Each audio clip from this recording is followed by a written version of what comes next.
Hello everyone. तो हम आज बात करने वाले हैं खेसारी लाल यादव जी और शिल्पी राज का एक बहुत ही बेहतरीन सॉन्ग के बारे में, जिसका पोस्टर आ चुका है और इस गाने को लिखे हैं अखिलेश कश्यप जी और इसमें म्यूजिक दिए हैं रोशन सिंह जी।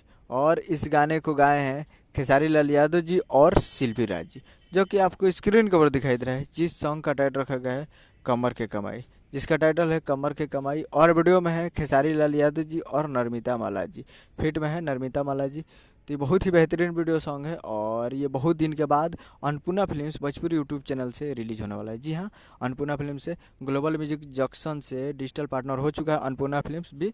तो अब लगता रहेगा गाना बैक टू बैक। अब धमाका होने वाला है खेसारी लाल यादव जी का, क्योंकि ग्लोबल म्यूजिक से बहुत सारे कंपनियां डिजिटल पार्टनर हो चुकी है। तो अब बस 13 तारीख को इंतज़ार है, शायद ये 13 तारीख को रिलीज़ किया जाएगा इस गाने को। तो आप लोग 13 तारीख को तैयार रहिएगा कमर की कमाई अन्नपूर्णा फिल्म्स पे। तो उम्मीद कर रहा हूँ कि ये अपडेट आपको पसंद आया हो, तो चैनल को सब्सक्राइब ब्लैक बस करिए ताकि ऐसे खेसारी लाल यादव जी के लेटेस्ट न्यूज लाते रहे। और वीडियो अच्छा हो तो वीडियो को एक लाइक कीजिए और चैनल को सब्सक्राइब कीजिए। मिलते हैं अगले वीडियो में, तब तक के लिए जय हिंद, जय भोजपुरी।